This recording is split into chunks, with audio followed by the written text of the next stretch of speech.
Yeah, I'm Miguel Valenzuela, and I work at Bayer Healthcare, and I'm the head of business intelligence and oversight. And is this your first EMUG? No, it's my second one. I was at Nice last year as well.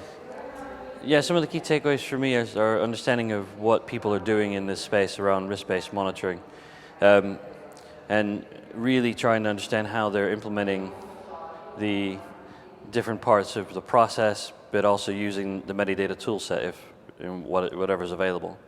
You made some interesting comments about the site perspective on risk-based monitoring. Can you talk a little bit about that? Yeah, so this past weekend I was at another summit. It was a site summit, site solution summit, and really the whole discussion there was on a different panel about risk-based monitoring. And we surveyed the participants as well as the other people in advance of that, and we got their feedback on the whole concept of risk-based monitoring. And the concept for them is that we are taking a risk on and they're having to pick up the burden of it. So it's a different perspective that I wasn't expecting, which was kind of good to be able to communicate that here at the EMUG, because of course we're going into implementing this process without actually necessarily fully considering what the site's viewpoint is, what the impact on them will be. Our expectation is that it'll be positive.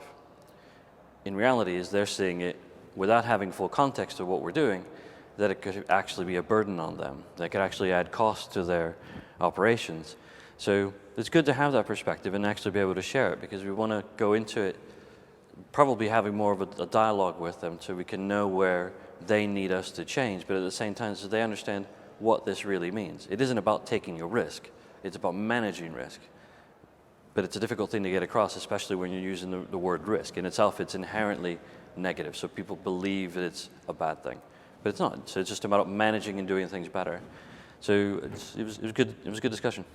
So at that point, what are some of the challenges in implementing a successful risk-based monitoring program?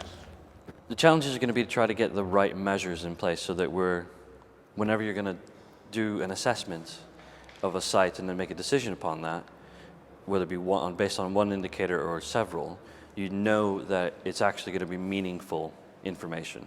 That you're not measuring something that's maybe giving you a false positive indication. So it's telling you, okay, that it's a bad or a negative behavior at a site, but actually you've measured it incorrectly. So the challenge is to measure things correctly, but not only that, get the data together, but also then use that to select sites going forward. So there's a few challenges that are around feasibility, big data. So hopefully these are things that as we go along, and companies like Medidata with Rave can actually help out to bring all these things together. Yeah, that was my next question. How could technology help address those challenges? The more we can try and bring the data together and sort of be able to benchmark some of the sites or countries or studies versus each other, it actually helps sort of get a better analytical or predictive analytics perspective. And of course, when we have a centralized model where all the data goes into, say, Rave, great, we can do that. It's much easier to do it. Just a matter of bringing it into a space where we can do the analytics, which maybe might be Medidata's next challenge over the next few years. Well, hopefully we'll continue this discussion next year, and thank you so much, Miguel. It was great Thank speaking you. with you.